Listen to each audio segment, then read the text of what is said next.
So this is my fuse box. This is the new one. And I kept blowing the, which one was it? I think it's this engine 1 fuse. It's the number 23.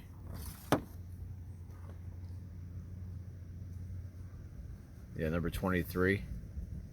Engine 1, 15 amp. I have a 30 in there because it would not, it controls the left side of the engine and it just wouldn't run. I had to keep my foot on the gas and the brake when I was coming to stop to keep it going. And it's a decent sized truck, so. And the reason I'm replacing it is because, and this, not because it looks like this. I mean, I actually put some oil on this at one time, but I just bought this, so it has the normal corrosion here. I'm going to take this out and inspect it later. I'm going to take this apart and look in here better. The connections didn't look bad under here. I mean, they are sealed, but I don't know what's going on inside on the circuit board because this was on fire. It was a lot of white smoke coming out of here. And for instance, this is the fuel. Look at this. This is for the fuel pump.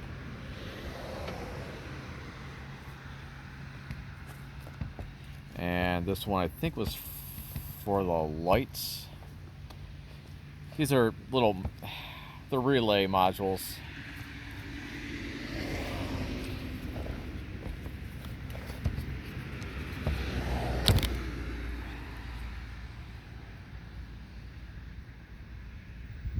They're pretty bad. Pretty bad. I probably have, I don't know what did this down there. This was replaced. But yeah, it was just having a bunch of issues. This one's for the starter. I was having a lot of issues with this when I first bought it, and I knew it, I got it for a good price, as you can tell in some other videos. But so I got the new fuse box. It's called a loaded fuse box, and I can't remember how much it was. I think it was under $200. And this is a lot better than fuse boxes that I've had to replace way back in the 80s, where you had to take all the fuses out, and they were the bigger fuses, and each one, and you had the wires in the back. You had to use the little, there's like a little mini pocket screwdriver to compress the tabs on the back side of the wire to pull them out, each one. They weren't all like that, but so this is what I noticed. Well, I have the water in the tray.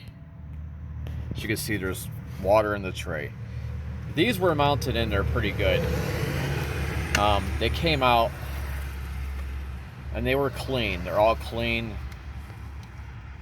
The wires are flexible in the back. I know I'm trying to hold my phone here, but the wires are pretty good. They're soft. They're not hard as a rock. I'm gonna take this out. It's actually just held on. If you can see this little tab right here, it's just held into the rusted out wheel well on 4 spots, and they're all breaking off. I really need a new tray, but I'm gonna put something up underneath there. It's not even gonna mount properly, but with the weight and the wires on here, it's gonna be okay. I can always use what's the word? The cable ties, zip ties, duct tape, super glue. Just kidding. So as I was inspecting all of these, and this is on a 6-liter. Should focus in. Come on, focus. 6-liter, 2003. I think pretty much all these Chevy Express vans are the same way. They're all mounted right here, and then your computer is right there on the driver's side fender. Well, anyways, so I found this. See all the corrosion in there? So this is where I gotta put the pick tool in there and pop these out. Maybe. But you see that right here.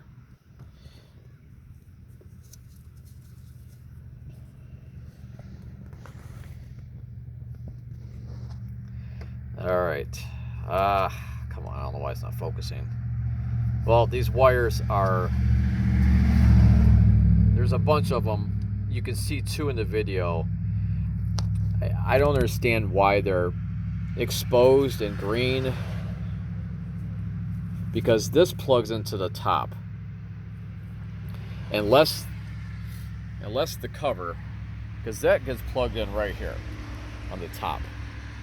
So unless when this cover goes on like this, unless the cover somehow was rubbing on this side on that wire, it's the only reason I could think it's doing that. And when I was trying to trace these wires out, I'm pretty sure that this blue wire is for the engine 1. I can follow this harness to the engine 1 side over here. I did find some other wires when I was changing the water pump, the power steering pump.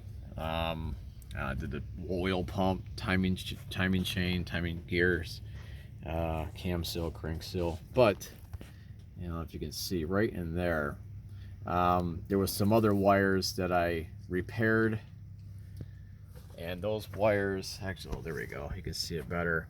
There was a bunch in there that somehow they fell down, and I can get into them. I reached some of them from over here. This is the same harness. This is not for the engine 1, but this was something else I seen. I still have to do more repairs on that. And then again on the driver's side, there was, where was it at? Yeah, I started over here looking for the engine 1, and I didn't get too far. I didn't see any wires. I wasn't probing anything. I was just basically going to strip the whole wire loom back like this and actually go wire by wire with my hands, and then use an ohm meter or voltmeter as needed, doing like a wiggle test basically, with someone else holding the meter for me in the fuse box. But then I realized that wasn't going to work because the fuse box caught on fire. So that's where I am now. The fuse box came out in about 10 minutes. I mean, I was trying to be careful, but all these were snapping off, and I knew I didn't care. I wasn't putting this back in. So that's the engine. This is what I figured out with my number 23 engine 1 10 amp fuse that kept blowing. Was a combination of, I have major corrosion on this box. I'm pretty sure that the circuit board inside, I'm probably gonna have some hot spots in here, some burn spots once I take this apart. I'm probably gonna do a separate video of when I take this apart and inspect it. Maybe I'll name this part 1. I watched a lot of videos on this engine 1 fuse blowing on GMs and many other vehicles, and I'm almost positive that this is the issue, along with it's not gonna be the wires over there, but just the fuse box in general. I don't see it that this water was getting inside. Everything's dry here, but the power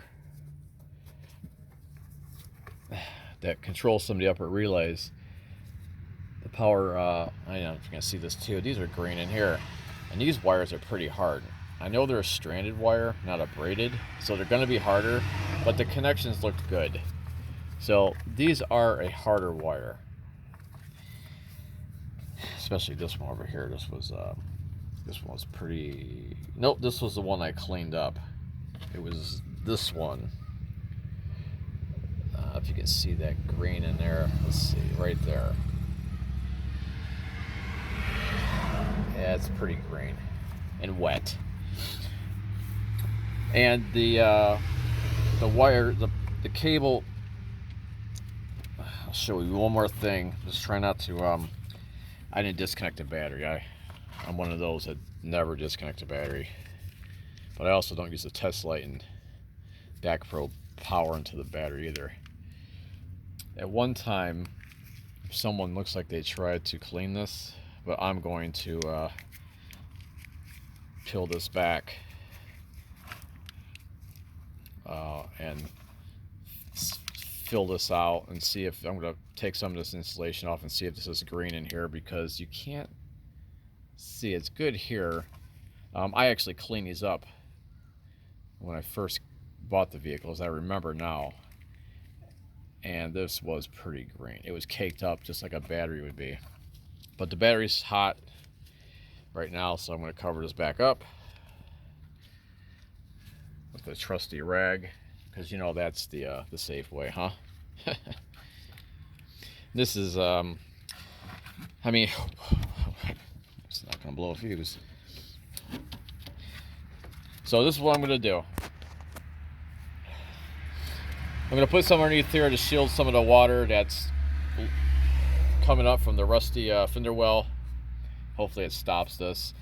I don't have anything to stop the water from coming in here. I could probably wrap more electrical tape on here to kind of fill the hole up a little bit. But also I don't want the water to still sneak in, because the water will sneak in, but it's not going to sneak out, as you can see. I don't want to have a humidity issue there. Yeah, it's pretty rusty. Not rusty here, but yeah, here's the 4 tabs. Here's where the box is connected. Right here, here, there, and there. So if you ever want to take the whole box off, that's how you do it. Let's move these, and you see they're breaking off. So I'm going to label this part 1 of the engine fuse. Number 23, engine 1 on the 6-liter Chevy Express van keeps blowing, and part 2 is going to be this fuse box will be mounted into the truck, and I'll have this one apart. All right, thank you for watching.